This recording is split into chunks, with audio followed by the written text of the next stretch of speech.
Hey, what is up, everybody? I gotta work on getting my face up on screen earlier. So every time I do that countdown, I might need to do a longer countdown because it usually takes me a minute between the countdown and the live recording to get things popping off the way they're supposed to.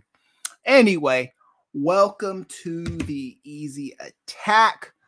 I am your host, KME. We do have a packed show for you today. I had a lot of bad luck on Monday, to say the very, very, very, very least. The recording towards the last 20 minutes, the audio just went completely out. And I have no clue why that happened. So this morning I did a couple test runs and everything seems to be fine now. But that's just kind of like the worst thing for me. So I found out that the recording went dead is because after every episode that I record, what I do is I go back and I watch the recording on YouTube, and then I enter timestamps in, right? So anytime there's a different topic, I enter a timestamp in saying, okay, I'm talking about this at the 3-minute mark. I'm talking about this at the 7-minute and 50 seconds mark, something like that, to just let you know that the subject is kind of shifting a little bit. And I found when I do that kind of thing on YouTube, it helps the algorithms out a little bit. And people come to my podcast if they don't want to hear the whole show, but they want to hear a certain topic or hear my take on a certain topic. They gravitate towards that a little bit more. I've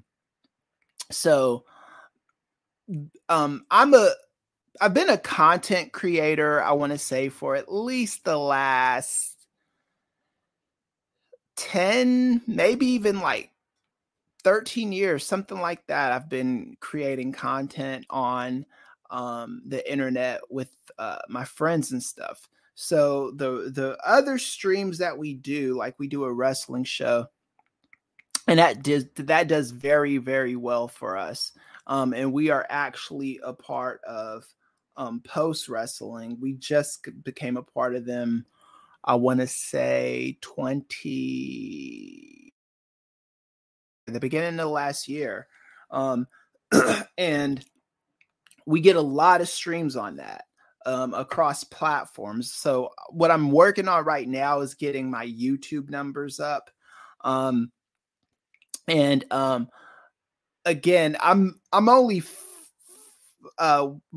node in certain spaces on this thing, right? So anytime I'm talking wrestling or whatever, or on a wrestling podcast with my friends, the numbers to that are way higher than when I'm talking politics. If there was a way I could kind of bridge over those fans to my political podcast, that would be great. But right now, that's just not what it is. And, I'm not complaining about it. I'm so glad I have water this morning. My throat is not agreeing with me. 1 second. Excuse me, man. All right. But anyway, so there are a lot of news items that I want to get to. Before I get to some of those, let me take a few questions that I got.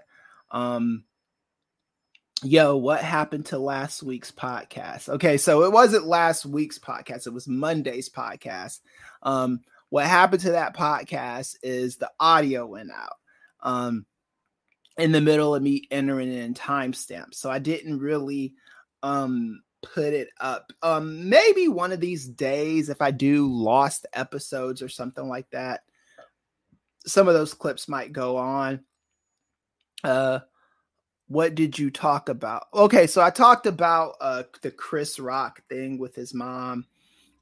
his Mama Rock. I can't think of her name, but Mama Rock and her take on the whole Will Smith smack, and it was good stuff. What I might do with that is I might just take certain sound bites out of that one, put it up on YouTube, and call it a day. Not the best at editing, but I can learn it if I stick to it. All right. So here's a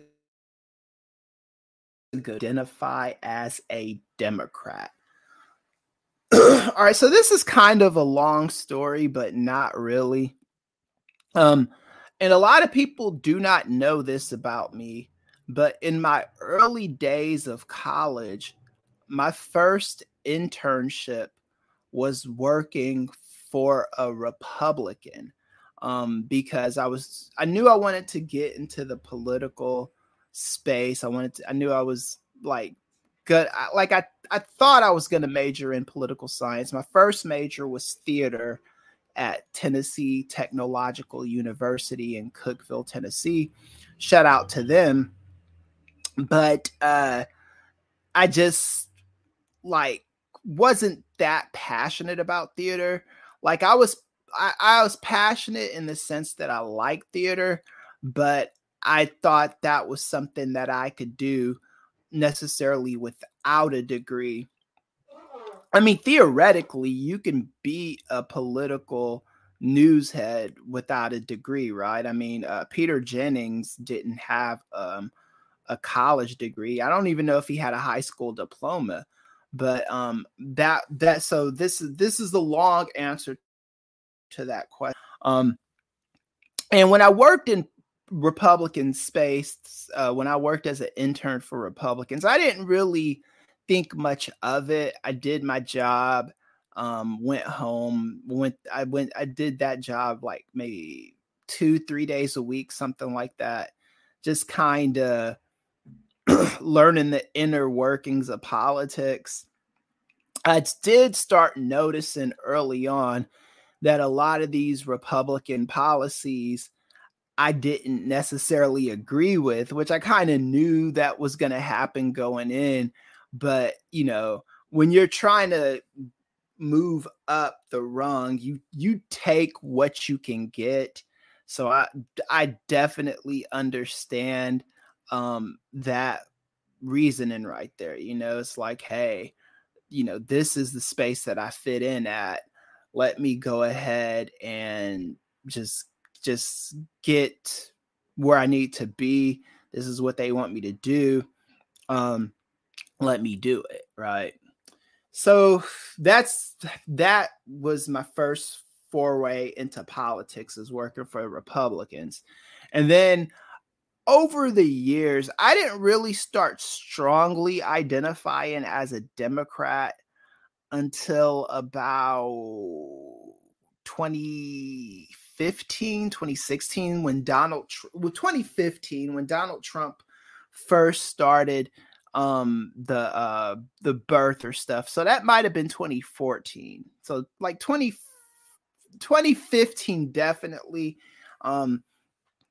is when I started publicly identifying as a Democrat. And the reason why is just because a lot of times when I was, talking to Republicans and listening to them talk policy and stuff, they sounded like supervillains. Like they literally sounded like the villains, the DC villains, the Marvel villains that I listened to, with these just these grand take over the world mentality with whatever nonsense is the flavor of the month at that time, whether it's gay marriage, whether it's abortion, all this different stuff that I'm not really into. So I'm not into like blocking people's freedoms. That's just not my thing. So that's why I started identifying as a Democrat. Policy wise, policy is a big thing to me, and I want to know what people are going to do. Like what bills are coming around the corner and how I could be of influence on those bills. So that's why I'm so big on the messaging of what the Democrats say, because I don't think our messaging is as strong as it could be as someone who's a Democrat. We are just not great at it, you know. And I think one of my theories, I haven't tested this or anything, but one of my theories is that with the Republicans, they don't really have to nuance their theory any, you know, they just come out and boldly say what they want to say, especially post-Trump. In the Trump era, you know, Trump kind of pulled the Band-Aid off, pulled the scab off the wound, so to speak, just kind of like, hey, I'm white and I'm proud and this is what I think, you know, immigrants, go back to your country. I assume some of them are good people, that kind of stuff. I want to be as separated as that as possible. I do not want people trying to talk me into Trumpian rhetoric, MAGA rhetoric, whatever you want to call it. And I tended to find that if you say, or what with me, I don't want to put this on anybody else. When I used to say, oh, I'm an independent, what usually happened when I was in Republican circles is they would think they could talk me over to their side, right? And they would try to talk me over to their side. And it was a little annoying. So when I started saying that I was a Democrat, I got a lot less of that. I got a lot more people telling me, you know, just like, oh, I'm just not going to mess with you, or we will, I'm going to find something else to believe in, or someone else to, you know, spew this rhetoric to and leave you out of it, which works for me because I don't really love people trying to change my mind, so to speak, you know, because I like my views are my views, you know, and I don't think I should ever have to compromise them for, you know, to make other people comfortable, especially when I think the views that I have are the most human of views, right? My views are about giving people, my views are about autonomy and making sure that people understand that the political process is supposed to work for everybody. We in this country, and what people do not seem to understand, I try to stress this, but you could talk to people until you're blue in the face, especially if you're already married to conspiracy theories. There's just no changing people's minds sometimes, right? So we are not a direct democracy. We are a representative democracy. We are a democratic republic. All right. I think I've said this on every single episode so far. We are a democratic republic. We do not vote on politicians. Well, we vote on politicians, but that is where our power begins and ends. So this is why I stress to people, voting at every single level is important. I don't care if it's the local level, the state level, or federal level. It is very, very, very, very important. And the reason why, and I hear a lot of this nonsense from people where they say, oh, it's important to vote in local elections, but national elections don't matter.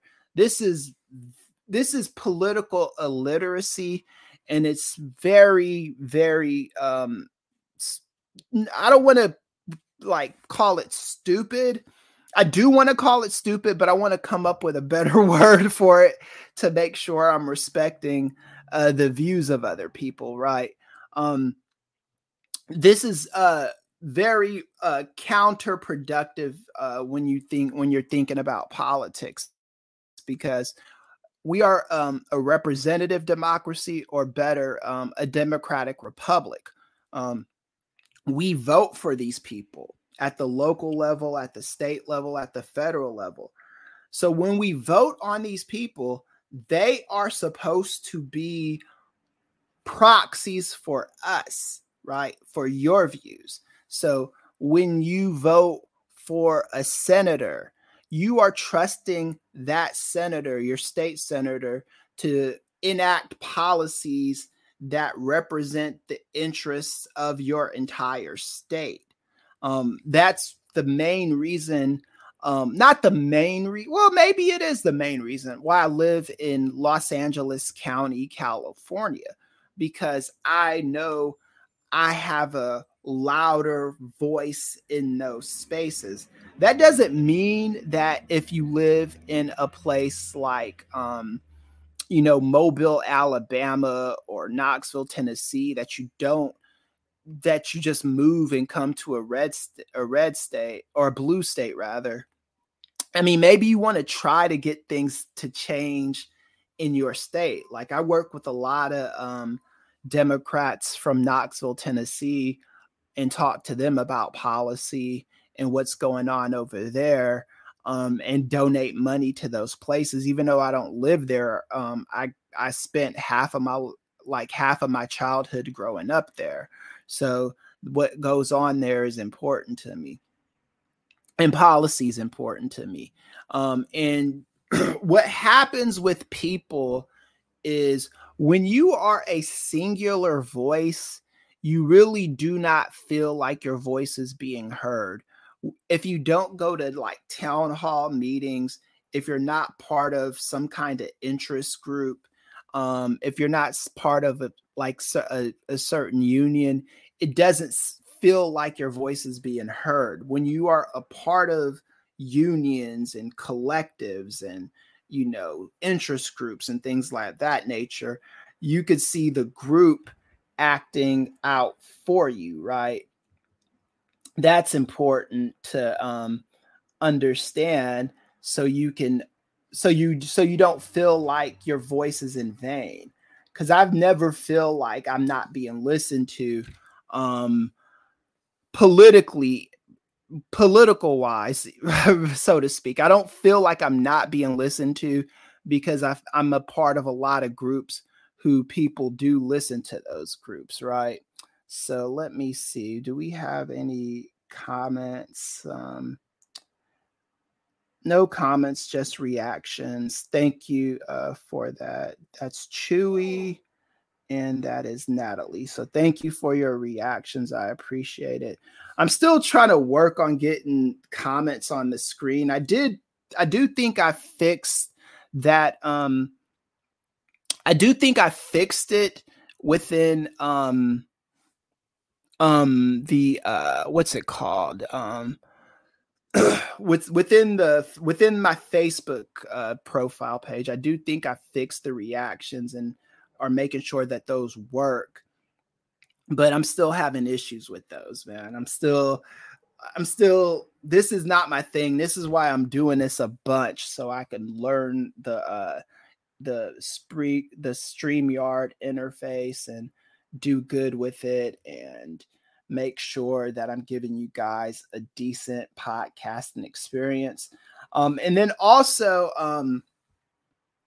well, let me stay those comments for a second. But yeah, so that's, in a nutshell, that's why I'm a Democrat, because I feel like I could get more work done in the Democratic Party, and the beliefs of the Democratic Party are more aligned with mine. And it's a big tent party. So within the Democrats, you have people like Nancy Pelosi who believe one way, and then you have people like AOC who believe another way. And then you've got Democrats who believe in the police.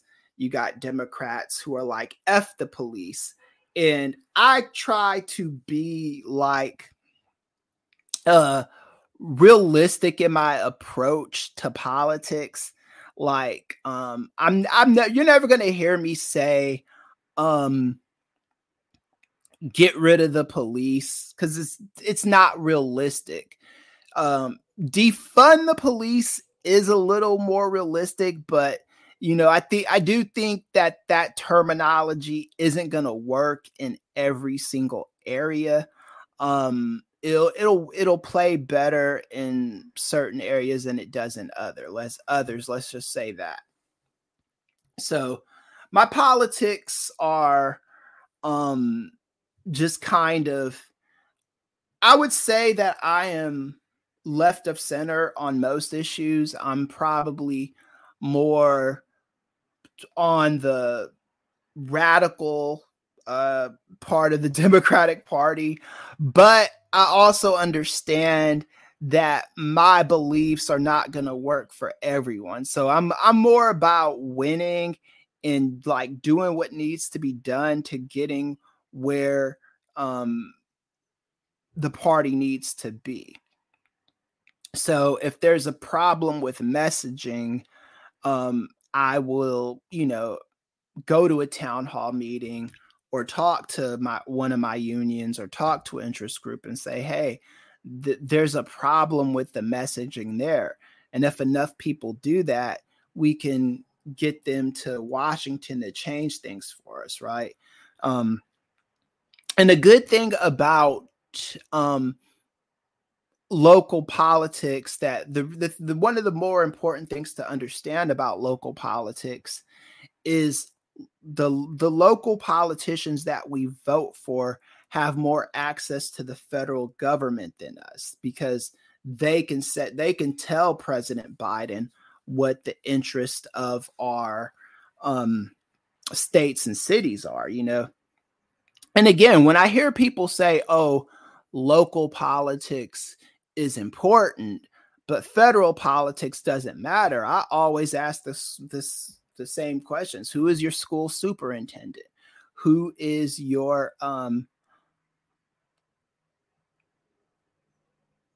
why? Let me see. Why do you even care? Let's go this. So Teddy says, why do you even care? The reason why I care is because if I do not care, I don't know who else will care. I get other people to care. That's my job, is to, thank you for the question, but my job is to get people to care, because things are happening left and right. Here's the thing with politics. If you do not do politics, politics will do you. You do not have to care about politics to know that things are happening behind the scenes, left and right, that are going to directly or indirectly affect your life. That's just how it is. You know what I'm saying? It's just like gravity. You don't have to know how gravity works to understand that it works. You don't have to understand how breathing in oxygen works to understand that if you don't do it, you will, die. Like, I think vote or die when Puff Daddy, I think that messaging was a little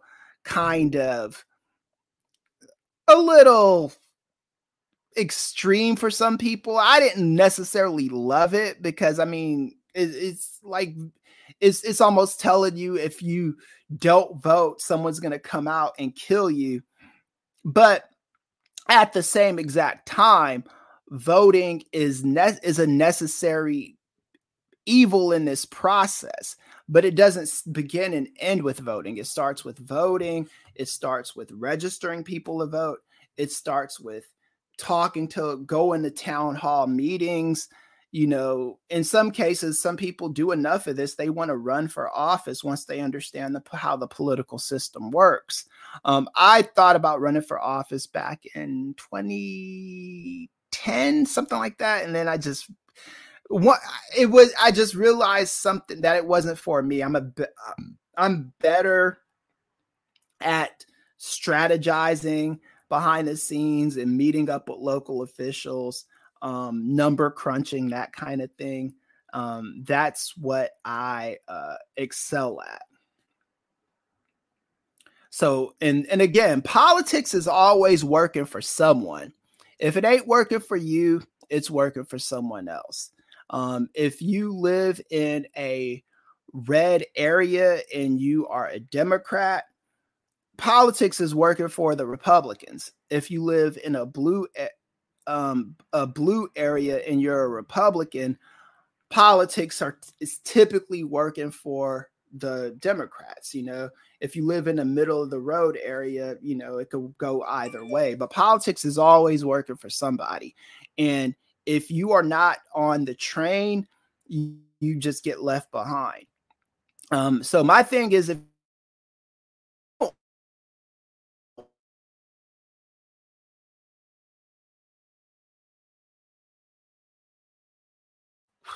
and confirmation bias. I hope that lag wasn't long. That's not my job. My job is not to get people on my side. My job is to, it's not to get people who are just so far left of center to agree with, or just so out of the way of politics that they just don't believe in it at all. That's not my job. Isn't to convince everyone. My job is to convince those that want to be convincing. And there are a lot of people that want to be convinced. There are a lot of people who want to believe in the political process. It's my job to make the political process understandable and palatable for those people. So let's get to a few of these stories. We've got Colin Kaepernick, Johnny Depp and Amber Heard. We got Elon Musk. So let's go to this Johnny Depp. Well, let's go to Elon. No, let's go to Colin Kaepernick first. I think that's kind of more in line with what we are talking about. So, well, Amber Heard and Johnny Depp are already queued up. So let's go to Amber Heard and Johnny Depp, because this is an interesting story. So Johnny Depp and Amber Heard. This is I don't even really know what to say about this. Because this is one of those things that is just such a toxic situation, such a unfortunate situation. Just watching it play out, and Johnny Depp decided he was, after Amber Heard wrote that op-ed that he was going to take her to court, because he said the words that she used cost him opportunity. So I'm not a lawyer, but I do know the legal system, working in political science and being a former intern of the courts. The way lawsuits work, there's civil law and then there's criminal law.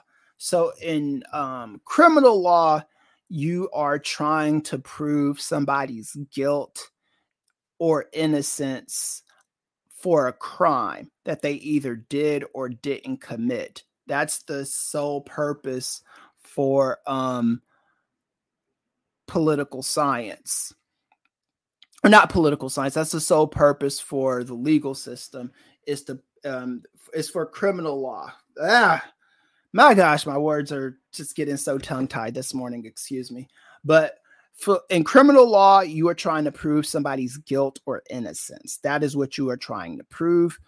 In civil law, you are trying to prove some kind of loss, damage, liability. As what you're saying in civil law, especially when it's over speech, you are saying that your speech was so detrimental to my real life that it has cost me opportunities. And because of that, I lost out on opportunities, or I didn't receive opportunities, or money was lost in some kind of way. So if it wasn't an over speech, let's say you got two kids and they're playing catch outside, and one of the kids throws a baseball through a window, and then a house window, and then the homeowner goes outside and is like, "Hey, where are your parents are? Why'd you throw this baseball through my window?" And he goes to your parents and he says, "Hey, your kid threw that baseball through my window. I'm going to sue you." So at that point, the parent could either accept responsibility for what their kid did by throwing the baseball through the window, or the parent's like, "Hey, I'm not paying you. That wasn't my responsibility, whatever." So this is where the court has to come in as an arbitrator. If you don't know who is at fault for the broken window, the court is there to say, "Hey, you guys can't figure it out. We can figure it out. Hey, you're responsible for your kid and playing catch and being unsupervised. You've got to pay this money," right? So it's just that's what the court is supposed to do. In this case with Johnny Depp and Amber Heard, Johnny Depp is saying that, "Hey, I lost out on movies and stuff because of this op-ed that this woman wrote, and it cost me several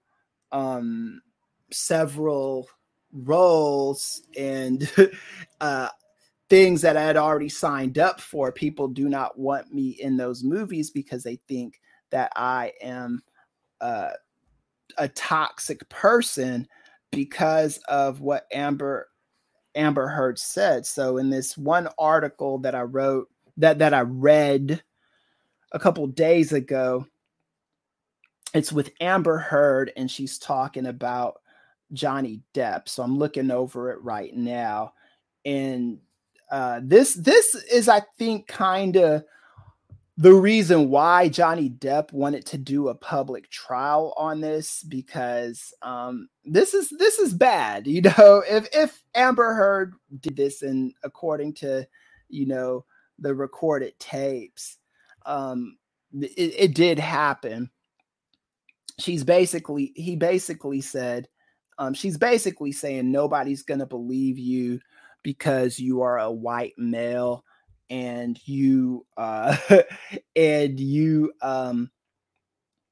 no one's going to sympathize with you, and that's the end of that story, right? So this article is from Elisa Bain, from HITC. I'd pull up the article, but I think that's a little too much trouble. I want to master just getting these pictures and stuff right before I get into all of that.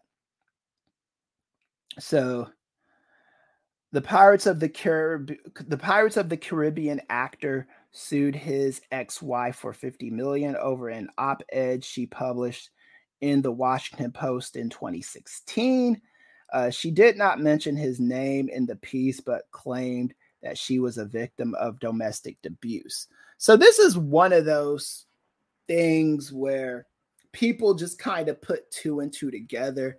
To Amber Heard's credit, she doesn't name Johnny Depp, but the reaction to Johnny Depp had a lot of people believing that it was Johnny Depp. And sometimes in these situations, silence is like, when people hear silence, what they are hearing, essentially they are opening it up to interpretation, and they're hearing what they want to hear.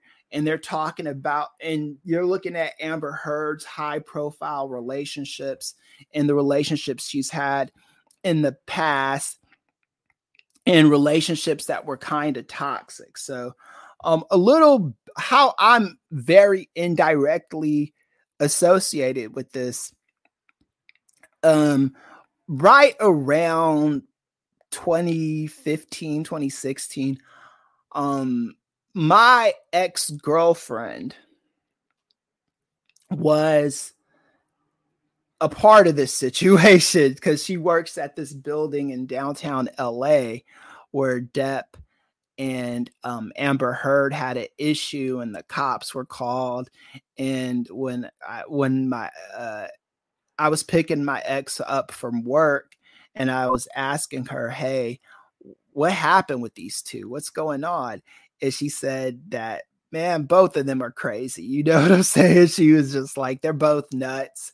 And that was the extent of her story. So then when all these abuse allegations came out against Johnny Depp, which Amber did accuse him of, and then she wrote this article, and now you could kind of piece together who she was talking about in the article. Johnny Depp, I guess he was supposed to do another Pirates of the Caribbean movie, and lost out on that. There were opportunities that he believes he would have gotten if it weren't for Amber Heard and the noise that she was making in that op-ed. And that could be true, you know. And Amber Heard, you know, said that, you know, no one's going to believe you if you file for, if you say that you were abused because you were white, or no one's going to believe you if you tell people I was abusing you, me being Amber Heard, you being Johnny Depp. I was abusing you because no one's going to believe you because you're a white man. This is a real fear for a lot of men. This is a real fear. So I've been in these kinds of toxic relationships before. Thankfully, none of the women that I've dated in the past have ever lied and said I abused them or anything like that. That's never happened. But I've had, you know, once when relationships end and exes telling just wild stories about your behavior while you were in the relationship. And, you know, it's, and I'm not even a celebrity, and I could see how that could be, that could be detrimental. Because even if you're not a celebrity, when you live in a community, word about your reputation does spread like wildfire in the community, amongst the circles of the people that you hang out with. So I live in Pasadena, and if I date a woman who also lives in Pasadena and we have a very bad breakup, throughout those circles, words are being said by both parties on their side of the story, right? And, you know, toxic relationships where people are hitting each other, they shouldn't be. You need to leave those situations. I'm not a marriage counselor, but those situations you need to leave. Like, I had one girlfriend hit me in the past, like just deck me. And I didn't want to hit her back because I'm a man and a lot stronger than her. So I basically had to just leave that relationship because it's not a good situation to be in, right? You don't want to be in situations where you are being hit, even if you're a guy, because if you're a guy and you hit a woman back, you know, your strength might be just so overpowering, you know. But I've seen couples, especially when I worked in the courts, I've seen couples where both people used to hit each other, and eyewitness accounts saying, oh yeah, she hit him and then he hit her back and then she hit him back and all that. I've seen with my own eyes a man and woman get into like a fist fight. You know what I'm saying?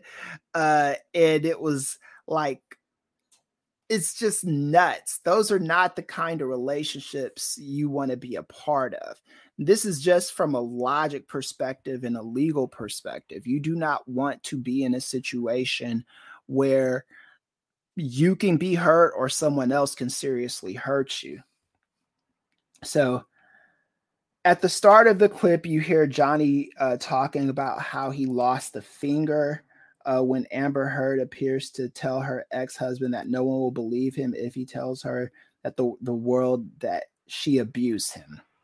So in the clip, I'm not going to play the clip, but it says the quote says, "You can tell people it was a fair fight. See what the injury and judge think."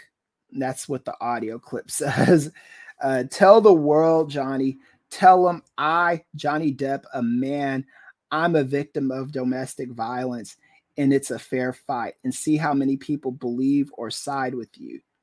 That's what she said. It continued. So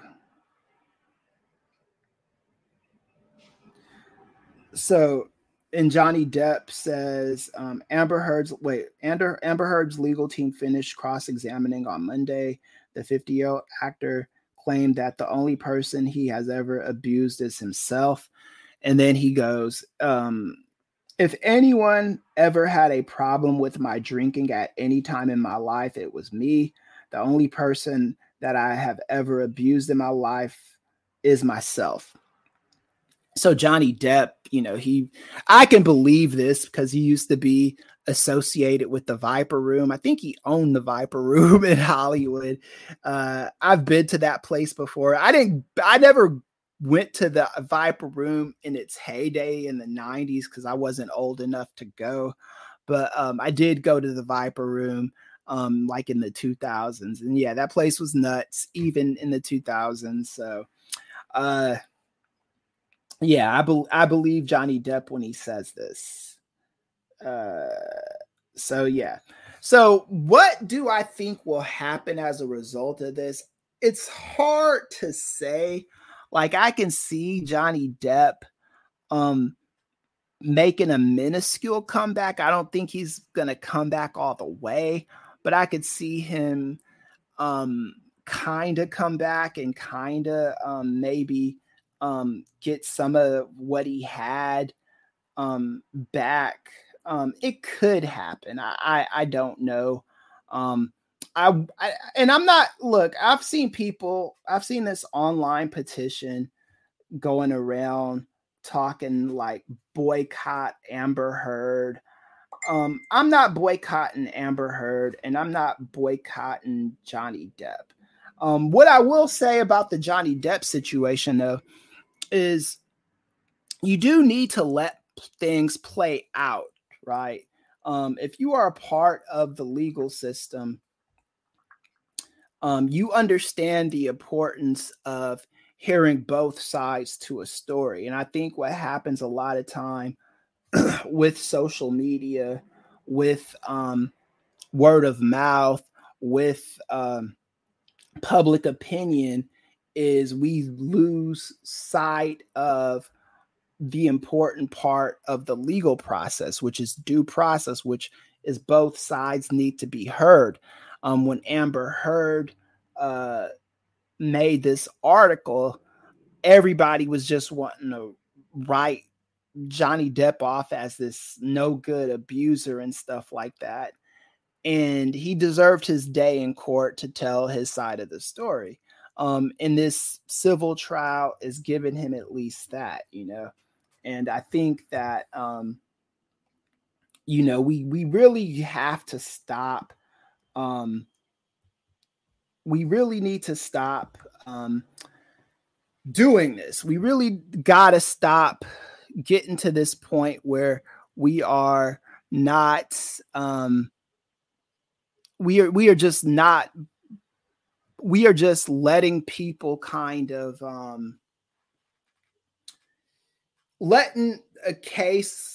deciding a case before it gets to court, right? where we're just kind of like, oh, this guy's automatically guilty. Especially in a case like this where there's not a lot of eyewitness accounts. Like I said, my ex-girlfriend, when she saw all this stuff play out, she told me both of these people were crazy. And she didn't just single out Johnny Depp. She didn't single out Amber Heard. She said they were both crazy. She said they're both nuts. And I tend to believe that because, I like I said, I've been in these toxic situations where women are hitting me and, just nobody is respecting each other, because even though I've never like hit a girlfriend, I've been in situations where, I've said things to just hurt their feelings. They've said things to hurt my feelings. I had to get all the way out of it. I haven't been in a situation like that since maybe 30, 33, something like that. It's been a while since I've been in a situation like that. And yeah, man, it's just, I wish them both well, and hopefully you don't have to hopefully their careers can go forward. I know people, the popular thing to do is to hate Amber Heard right now. I don't hate Amber Heard. I just don't. I'm not gonna not watch Aquaman or anything like that. All right, so thank you for the I'm just trying to give people shout outs now. Thank you, Maribel. Thank you, Tommy. Thank you, Syrian, and for other people who liking this post. I appreciate it. So let's move on to Elon Musk. If I can pull up the story, because this is important too. What time is it? We're decent on time right now. Let's move on to Elon Musk. So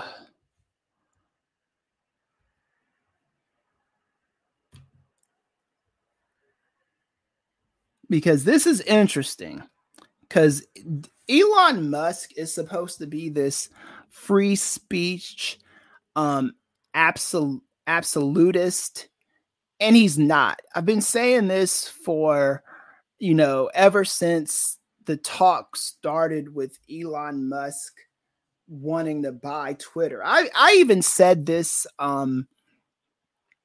before that, because I knew what Elon Musk was, and I knew that Elon Musk was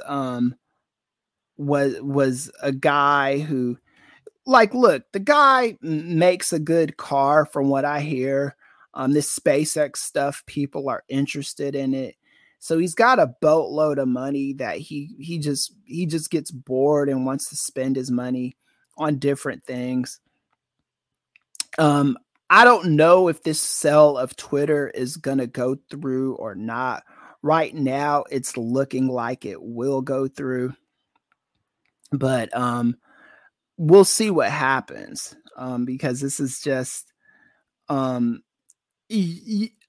I've got issues with Elon Musk buying Twitter. I've got several issues with it, but I'll go over a few of them in a minute. Let me get this story up. So share screen. Okay. Still, I'm gonna have to find like a faster way of doing this, because I am not fast when it comes to this. So there we go. No, thank you. Let me make sure that it is up. All right. So if anybody has any comments in the middle of this, just let me know, and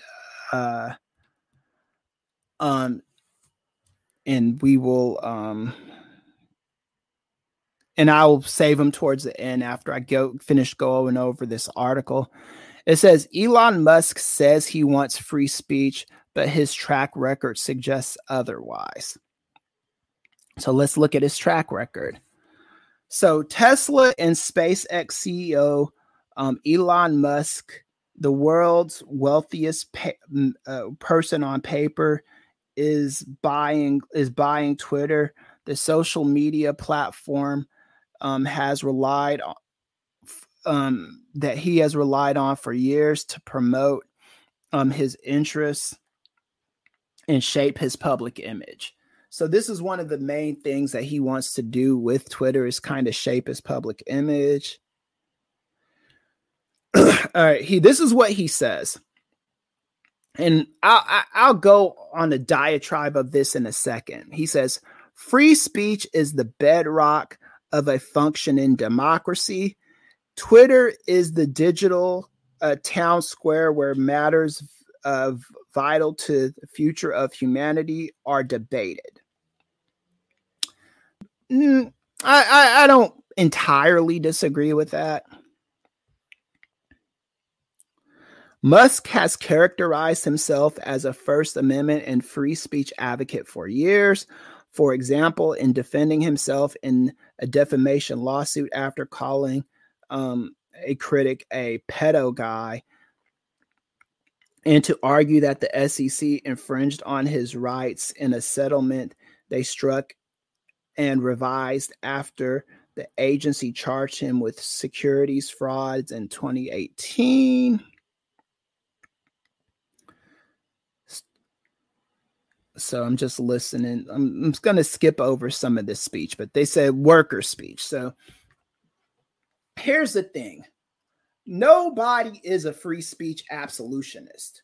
No one is, because there's always going to be speech that you're going to not agree with, and you want somebody, like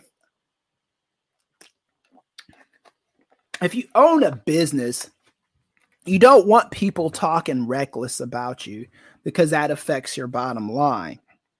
So you're going to want them fired. When it comes to his employees' free speech, Musk demonstrates little tolerance.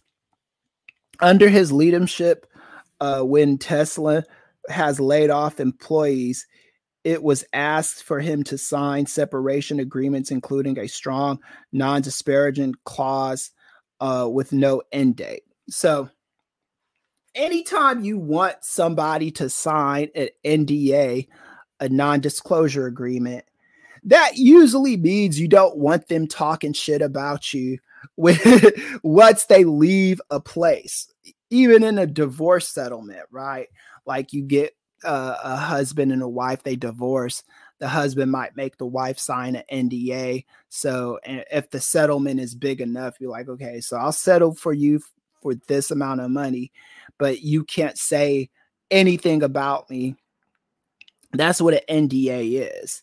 But anytime you get an NDA, that usually means you are trying to block some kind of free speech. So anyway, free speech. I use that term very, very loosely. So you wanted people to sign NDA forms, which is your thing, if that's what you want people to do. In the same document, Tesla required laid off employees to keep details about the separation agreement itself hidden, other than from their own lawyer, accountant, or immediate family, not even other workers. These provisions of the agreement will be held with the strictest confidence by you and will not be publicized or disclosed in any manner whatsoever. The agreement said, in particular, without a limitation, you agree not to disclose the terms of this agreement to any current or former company, employee, or contractor. Like most large companies, Tesla also requires workers to sign an arbitration agreement upon employment. That means to speak freely in court, where their speech will become part of the public record. Workers need to get an exemption from the arbitration. That's what I thought the word said. Sorry. From the judge first. So under Musk's leadership, Tesla's scores of workers have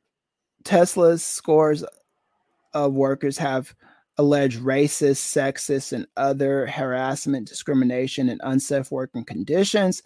Many also have alleged retaliation, and if they spoke about their problems. So again, a free speech absolutionist is just going to be for free speech no matter what. That's speech that where people are even lying and saying bullcrap about you. Because that's what free speech absolutionists are. They're absolute about free speech. They want free speech no matter what you say about me, no matter what I say about you. And that's why I say nobody is really a free speech absolutionist, because if you are, that means you want people just saying what they want when they want without any consequences behind it, right? And that's why in the Amber Heard Johnny Depp case, Johnny Depp sued her because he said that her speech was damaging to his reputation and costing him work.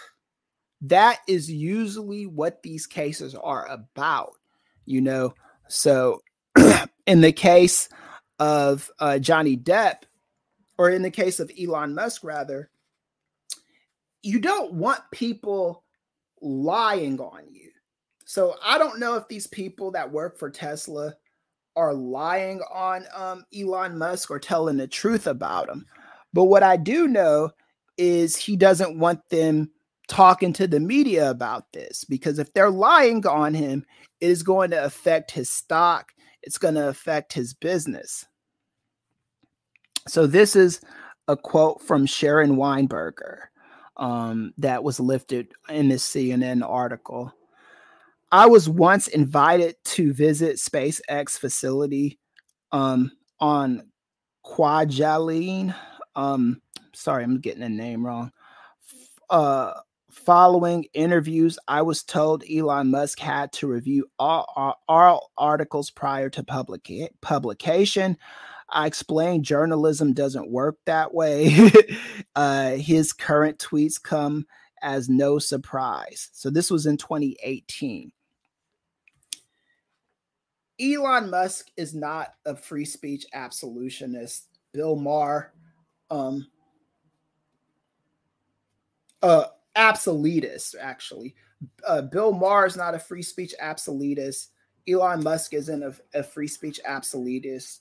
Nobody is a free speech absolutist. No one is. There's always, people are going to always want limits to their free speech. That's just how it goes, man. Now, here's the other side of that. One of the things that I do not do is I am not about lying and saying things that are the law, is not the law, and things of that nature. So if Elon Musk buys Twitter, that will be his playground, because he will be the sole owner of it if he buys the Twitter stock. So, and someone last week tried to call me out, and they said something along the lines of, "Hey, I thought you said that that Twitter was a private company, but now I'm hearing that now that Elon Musk owns it, it's a private company." So here's the thing with that. So Elon Musk owns Twitter so Twitter is a private sector company. It's a private sector company and it's publicly traded until Elon Musk assumes sole ownership of it. It's publicly traded. So private sector means you operate outside of the public. You are not I'm a public employee because I work for college, right? I work for public colleges and public universities. So I operate in a public space, right? Elon Musk doesn't operate like that. Elon Musk is a private company. Twitter is a private company that is publicly traded on the stock market. That means you have investors and stuff to answer to. So anyway, again, I'm not for Elon Musk owning Twitter. If he does assume ownership of Twitter, I might get off of Twitter. I might stop using Twitter because Twitter is, for me, Twitter, yeah, I use it to carry out a lot of business, especially with my other podcasts. It's a reliable tool for the people that work at Post Wrestling. It's a reliable tool for the people that work at my schools, but it's not something that I necessarily have to be on, especially if they're allowing a lot of lies and BS to circulate on Twitter. So that's where the heart of the censorship, where people are getting mad that lying is not protected free speech too. And I don't know if Elon Musk realizes this. I think he does because he wouldn't have people signing NDAs if he didn't. If you lie on somebody and the court can prove that you were lying, you can lose a lot of money doing that, you know? That's why that's the purpose of these NDAs. Even when, if you got fired from a company, unless you were a sex offender or something, the company tries to, they won't disclose a lot about you when you worked for them. They're not going to say, oh, this person was a bad employee or whatever, because again, if they did that, that could cost them opportunity. That could cost that person opportunities. And you don't want to be the person that gets sued for something like that. Okay. So what time is it? 1:03. Do we have time to talk about Colin Kaepernick? I think we might. So let me stop my screen share real quick and move on to another screen share. Okay. So anyway, that was my take on Elon Musk. Because I do want to get to this Colin Kaepernick story.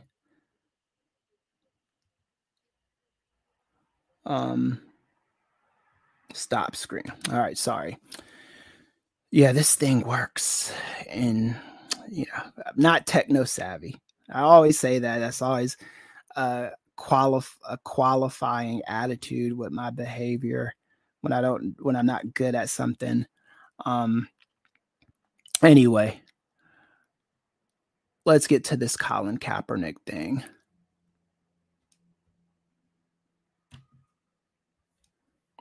So Colin Kaepernick might be returning to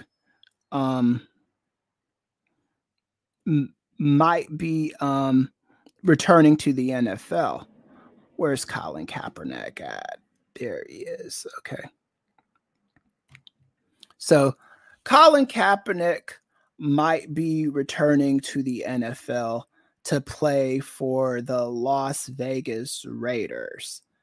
This is a very interesting kind of story. It's a lot of moving parts to this that I'm just kind of like,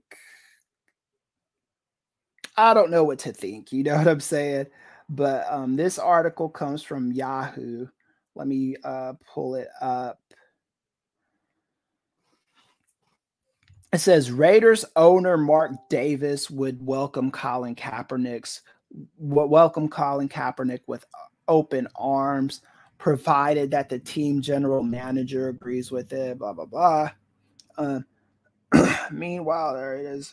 So here's a direct quote from Mark Davis. He says, "I believe in Colin Kaepernick," Davis said, per Monty Poole of NBC Sports. "He deserves every chance in the world to become a quarterback in the National Football League. I still stand by it. If our coaches and general managers want to bring him in or want him to be the quarterback on this team, I would welcome him with open arms." So this is good news for Colin Kaepernick and for Colin Kaepernick supporters. I have always been of the belief that Colin Kaepernick should be able to play in the NFL since they didn't have any policy on the national anthem, since he seemed to be still good at his job. He wasn't, I wouldn't call him great in his last football playing year, but he was still good. There's a lot of bum quarterbacks in the NFL right now, and Colin Kaepernick would be better than half of them. So I do hope he gets a job. I think Colin Kaepernick, he was one of those people that would like, he got on this cause and he would tell people not to vote. I'm never in favor of that kind of thing. I'm never in favor of someone, especially when you're getting in a political space and you're telling people not to vote. I don't think that's wise. But he also kind of took stances, political stances, or stances that could come off as political, and didn't really tell his followers what to do next, right? He just kind of stayed hush about it.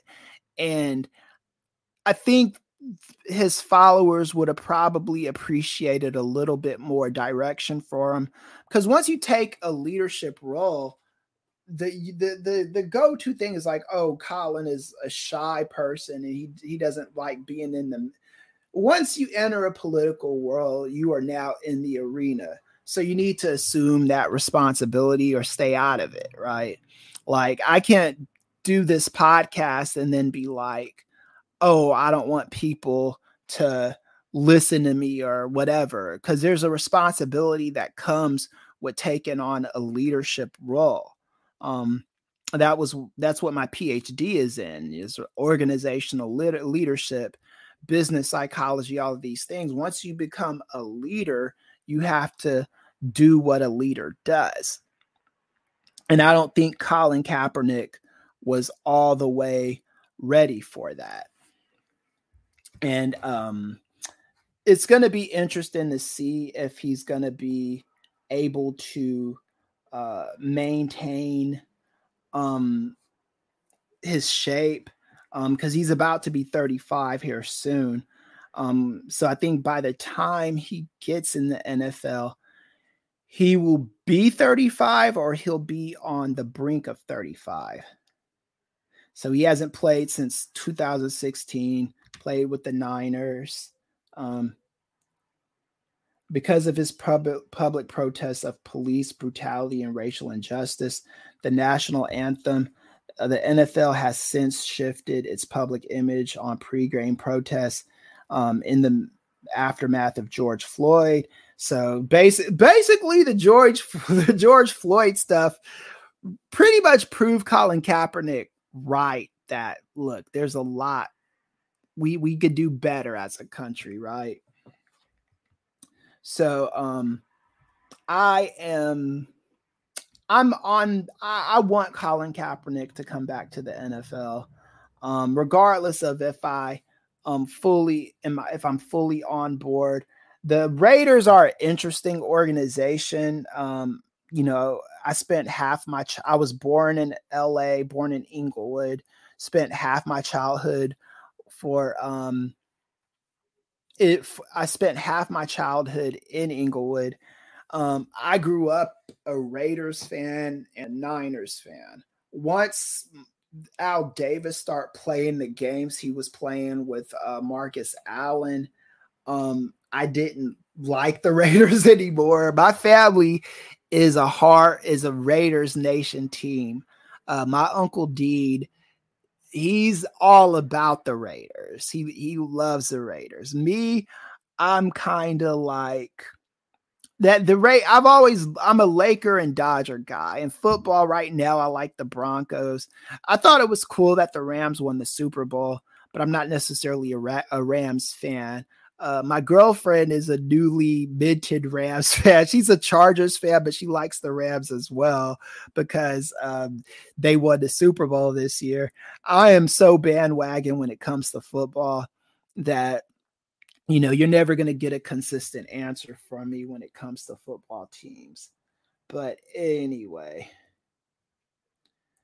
so hopefully all this records. I'm going to check to see if there's any extra comments before I log off of this thing.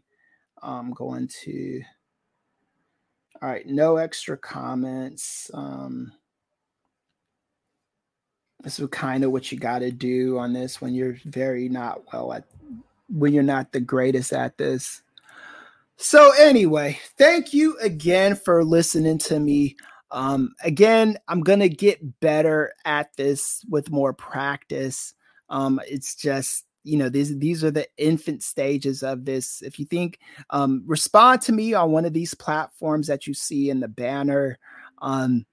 If you want, if you have any suggestions how you think I should change things up or whatever, just respond and I will do my best to accommodate my audience. I appreciate you, and let's do this again on Monday. Peace, yo.